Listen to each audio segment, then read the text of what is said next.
Fear Not the Jackal is a new novel by a Montgomery author tackling the timeless question, to what extent am I my brother's keeper? It's said to take the reader on a roller coaster ride of emotions. And here to tell us more about it, the author himself, Miles DeMott. Thank you so much for being here. Thanks for having me. Well, I remember you back when you had the book out, Family Meeting, and here you are continuing this whole theme of families. What is it about the family that you keep coming back to as an author that inspires you? Well, the beauty of it is my fiction, I think the surest path to truth is actually fiction.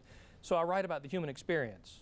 So Family Meeting was about families across generations that had conversations that they hadn't had in a while, so they had this sort of pent-up secrecy. With Fear Not the Jackal, it's really a story of two brothers.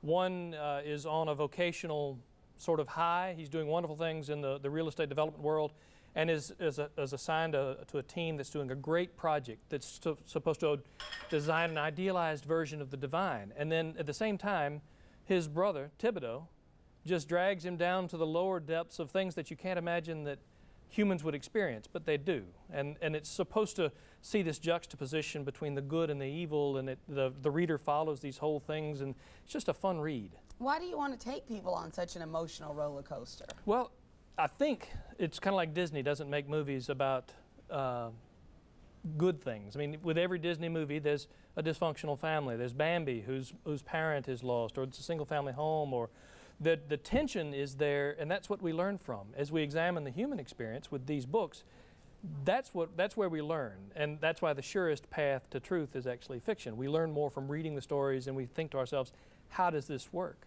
So do you think people are going to go through this and have those little moments where they go, I've been there, or that kind of makes me feel weird because that kind of, I'm relating to that on some level? If I've done my job, and again, I'm sort of new at this. This is my third book, so and I like the vein that I'm mining. But if I do my job well, all the readers will see somewhere, somebody, some connection that they can make.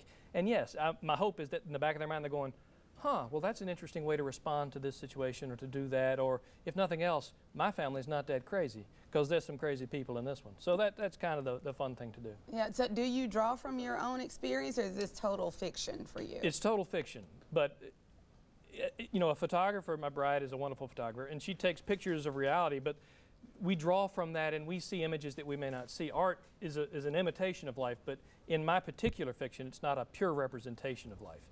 But it's fun to do. And the great news is the publishing industry has changed so dramatically that it's almost an entrepreneurial experience for me, because I create great stories, and then I create these marketing campaigns and things on Facebook. We're on Facebook and on Twitter, which is a wonderful outlet for people to respond. So I have this relationship with readers, and they can go to the website, which is milesdemott.com, and get these books. And again, it's an intimate relationship, whereas a generation ago, when the larger, the big six firms were the only real outlet for publishing, there was a distance between the reader and the audience. For me, because of social media, the Facebook and Twitter, and because of the relationship I build on the websites, it's a very intimate relationship. It really is. So I'm mining data all the time. I'm looking around the room right now and thinking, now that's a cupcake in a pink box, and I like that cupcake, and that's Cupcakes by Tish, and I know my daughters like that cupcake, so that's where I'm going with another story, because that's fabulous. Well, there you go. And then it sounds like it's even therapeutic on some level. Well, the worst part is the death threats, because my wife, not 30 minutes ago, promised to kill me if I didn't mention the fact that social media, that we're on Facebook, that we're on Twitter, it's very and we'd important. love to have you join us on those conversations. And that if anybody wants information about Fear Not the Jackal, or Family Meeting, or even Marriage is a Verb, which you say is more about functional this families. is functional families. These two really mine the dysfunction in families.